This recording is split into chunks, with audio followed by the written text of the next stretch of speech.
Andrew Hoffman's career as a consultant for franchise owners was influenced by an earlier, impossible choice. Andrew was a single father, living in a basement apartment he only managed to obtain with a loan from his mom. His bosses suggested he needed to stay just a little later at work, even though it meant picking up his son late at daycare. Andrew was in a crushing position. He needed the job. His son needed him. The decision Andrew made next shaped his approach to business and life.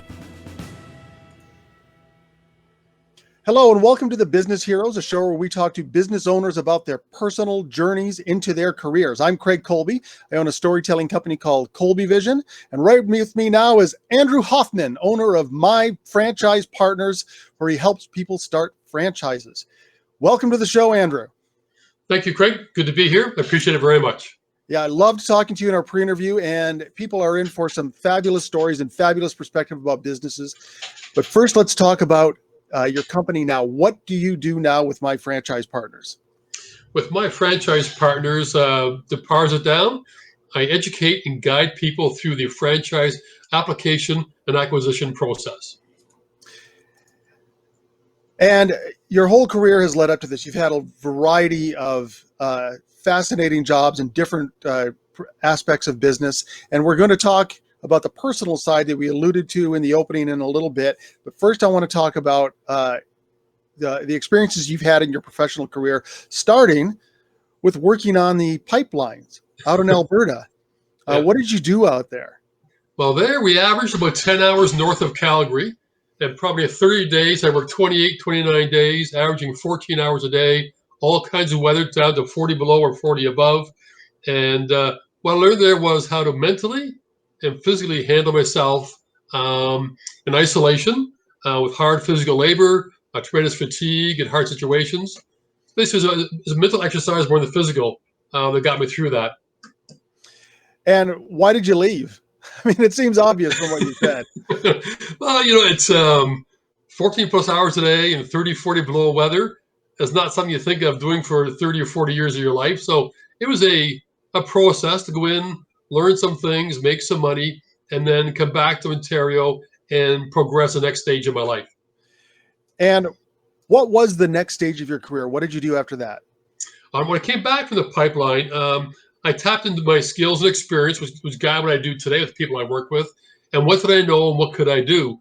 And so from there, I launched a importing sporting goods business, importing stuff from Europe and Japan to sell to colleges, universities, high schools around Canada and the States. And how did you start that business? This is before Google and cell phones.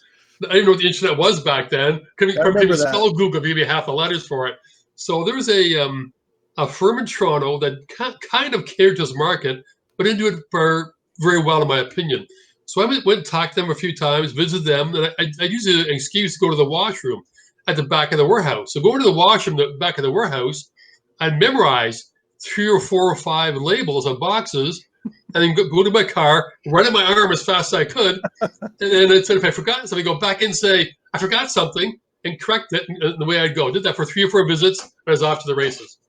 So it was casual intel. We'll say old school casual espionage. And after that, you decided to get your CMA. And what informed that decision? Yeah, after 10 years of running my sporting goods businesses and pro shops, I realized I love business, absolutely love the business world. But I knew very, very little. I wanted to educate myself. So I did a CMA designation. I learned what I needed to learn. I broadened my horizons intellectually. And now I thought I was prepared to actually be in or to run a business effectively. Now I'm going to skip ahead because you've done a lot to the situation with your son that we talked about in the opening, where you're at a job, you're now a single father, and they are asking, as we discussed, was a little more for them, but it was a lot more for you. What was that situation?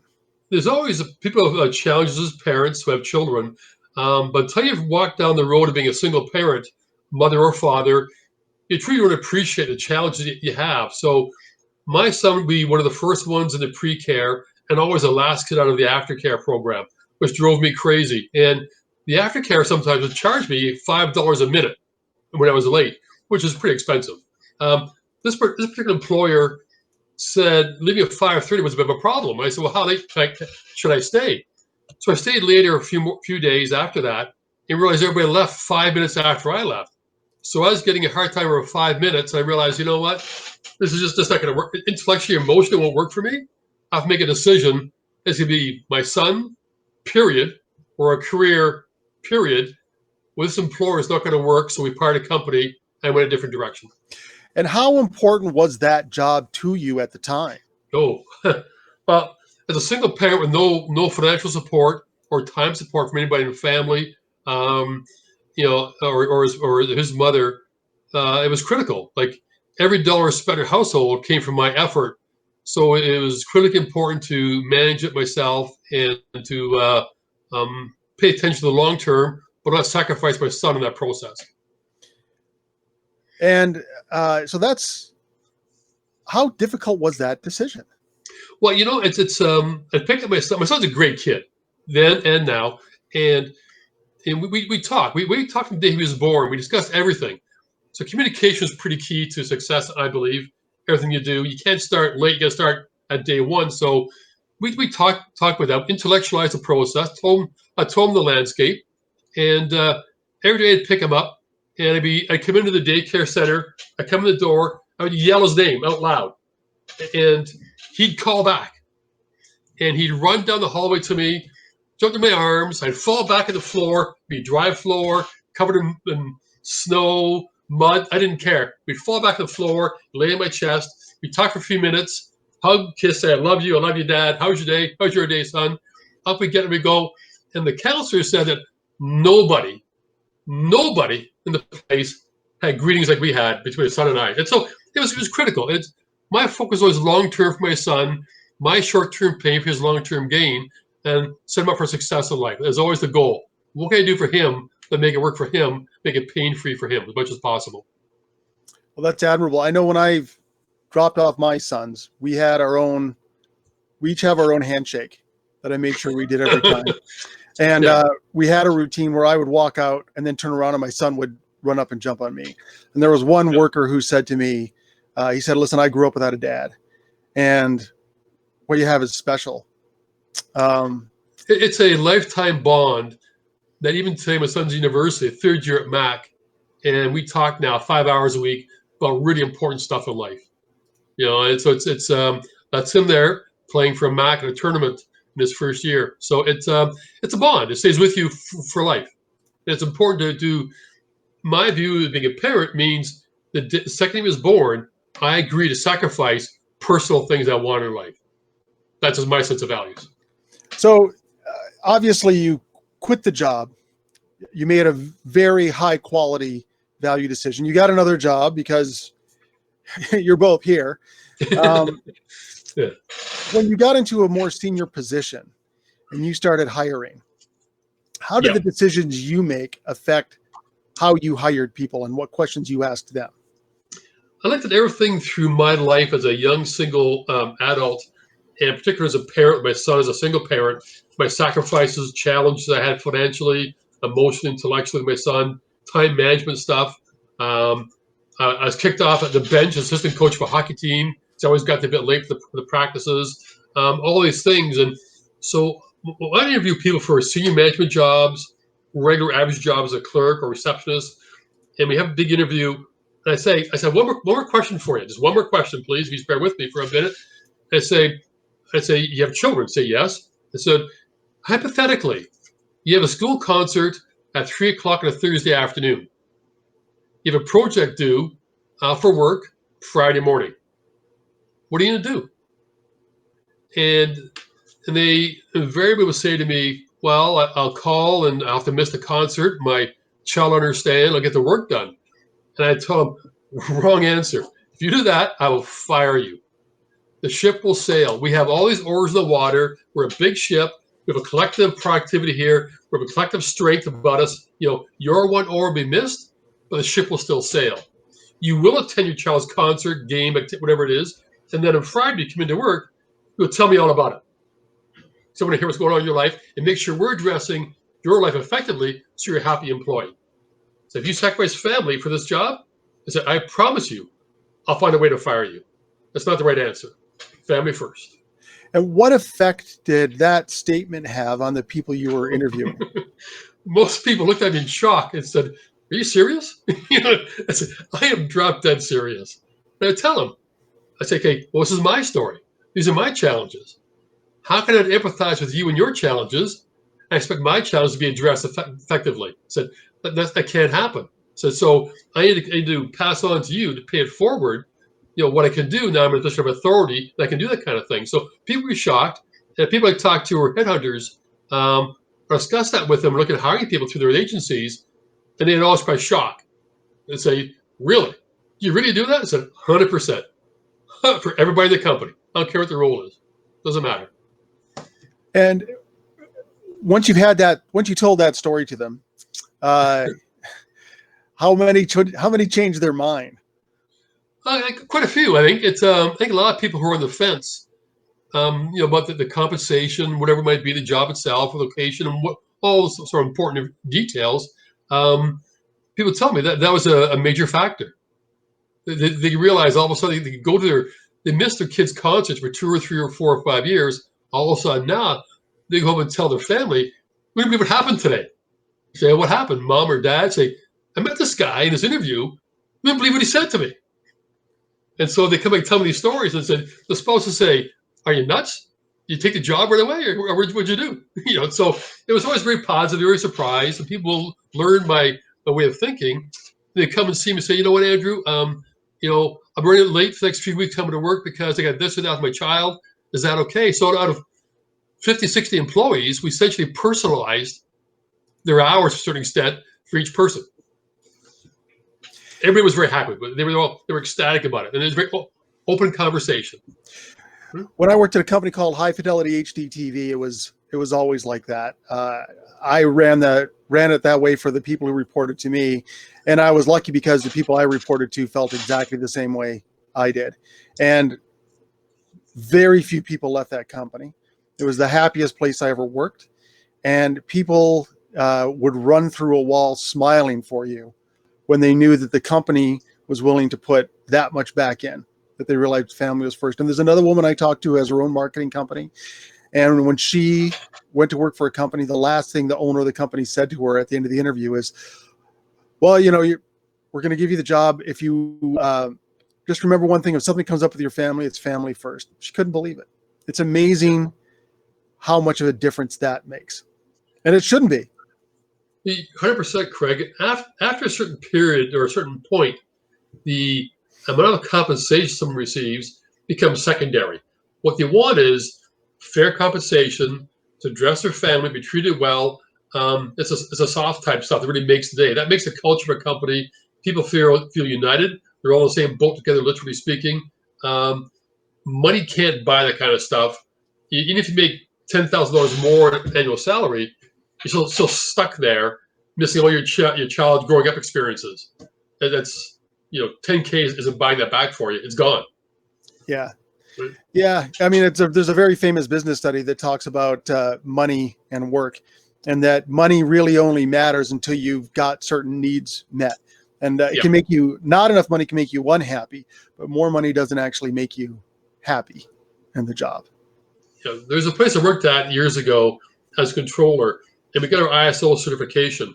And so we discussed giving every employee a $100 bonus or these very nice, high quality sweatshirts with the company logo on it. Said there's an ISO certification. I voted for the sweatshirt. We went that direction, and I was over 7 years in that company. After 7 years, the guys in the factory wear the sweatshirt to work, and they tell me, "So I got a sweatshirt, Andrew. So I got the sweatshirt," and so it was a point of pride. The $100 would have been long spent long ago in groceries for their family, but a sweatshirt, these guys wore for years and years and years, and reminded them of the pride they had in getting a certification. And so that had a lot of value to everybody in the company. Yeah, those symbols make a difference. When I worked at Discovery Channel, I was there when they launched. And it was a few years in, I can't remember how many years in, but our president, Trina McQueen, called a meeting and she said, "This is a very important day for Discovery Channel. We're owned by the same company that owned TSN." She said, "We became profitable in the last quarter. For the first time, we're making money, and that gives us a very different seat at the table. We're no longer borrowers. We are contributors. And that is very important for a company. And she said, go into the boardroom. There's all this Discovery Channel merchandise. Pick what you want. Nice. I wore that shirt out. I wore that shirt out. I wore it till the elbows were out. There's a lady I work with, and she'd been in a company for life. And I couldn't figure out why for 3 years, none of my predecessors had arranged for handicapped access to the building, to her workstation, to the women's washroom.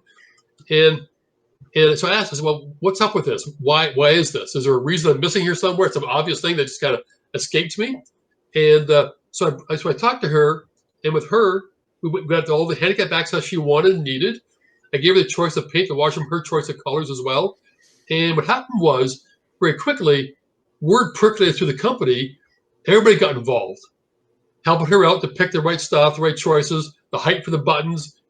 I stepped back, and the entire staff took over, make sure she was taken care of.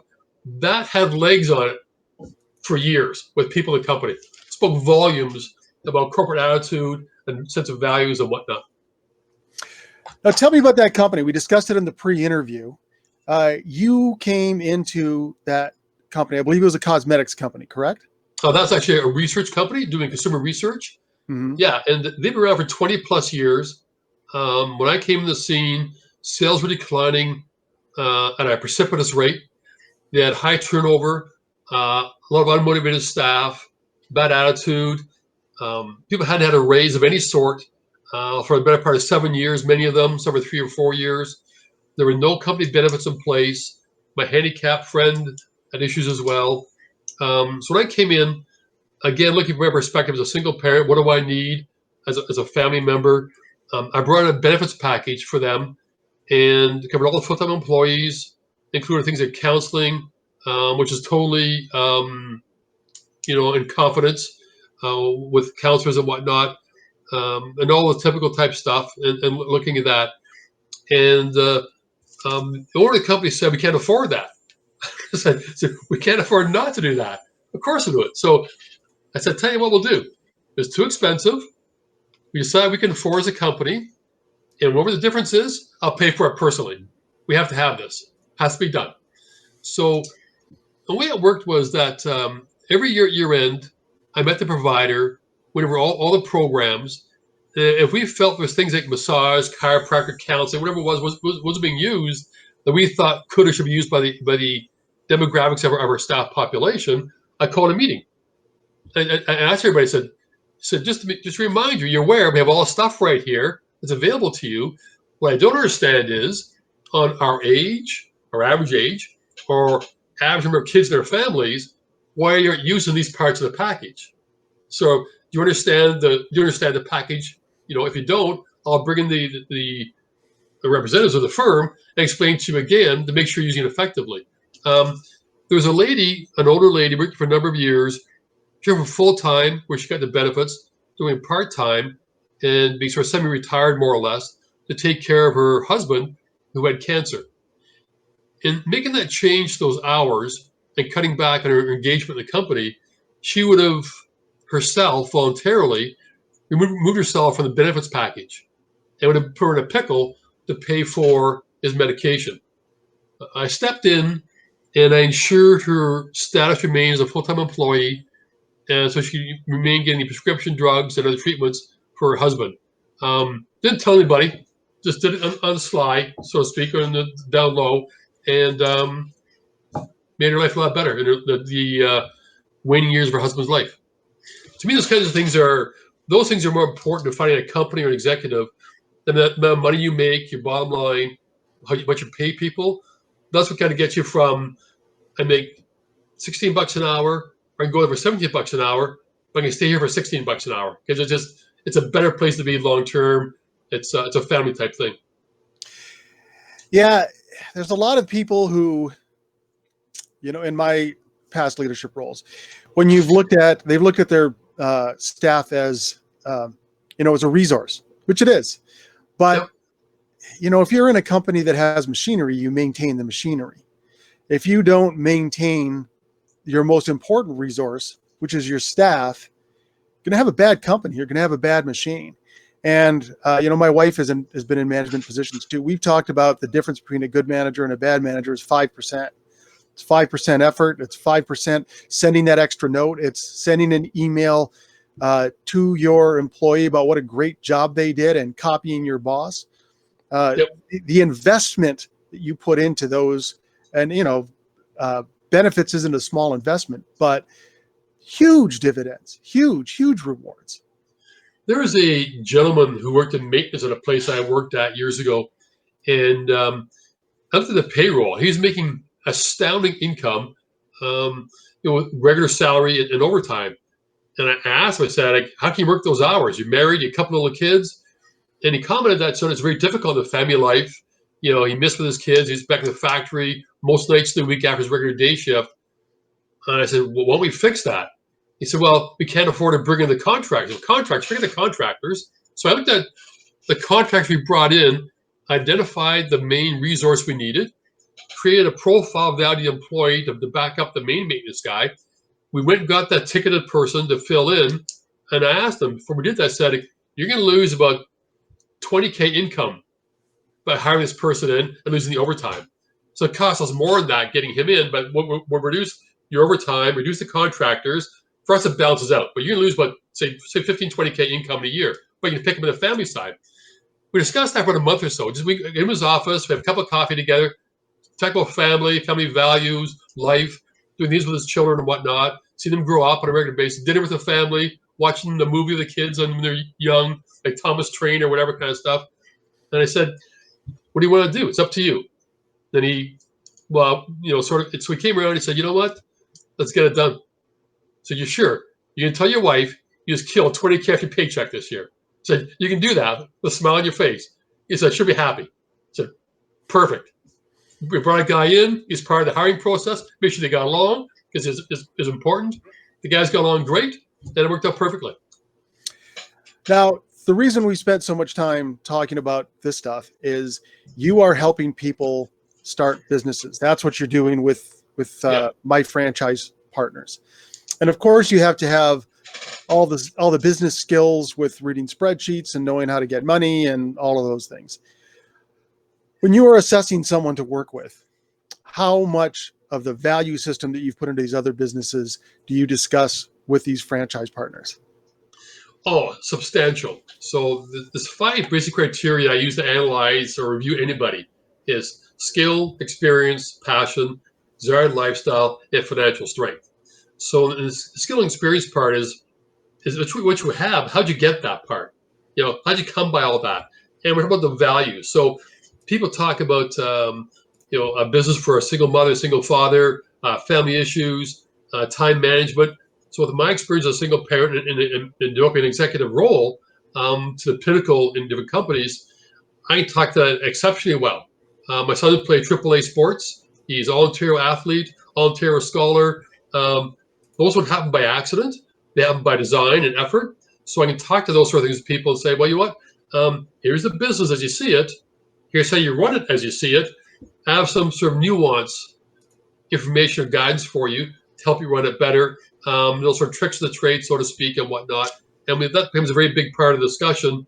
And I've had clients I've worked with where I've described them a modified way to run that franchise. I say, based on my experience with my young son and watching these kinds of businesses work, this is what I suggest to you. It will work this way better than the format for you and your family. And we do, I've had people do like a personal budget, their business plans, pro formas. On the personal side, get their spouse on the phone, discuss family with them. What do your kids do for sports, for social activity? What are their hobbies? What's your hobby? Okay, you want to go to the cottage every Friday afternoon. Well, don't buy a restaurant then. Let's find something else close to your skill set. So you have a better match, greater chance of success, and greater chance of longevity in the business. So I get into that kind of stuff with people as well about their lifestyle, their family, and I discuss with the real life scenarios for making that match for them the best. Because he's been putting a lot of money in this business. That's their life savings.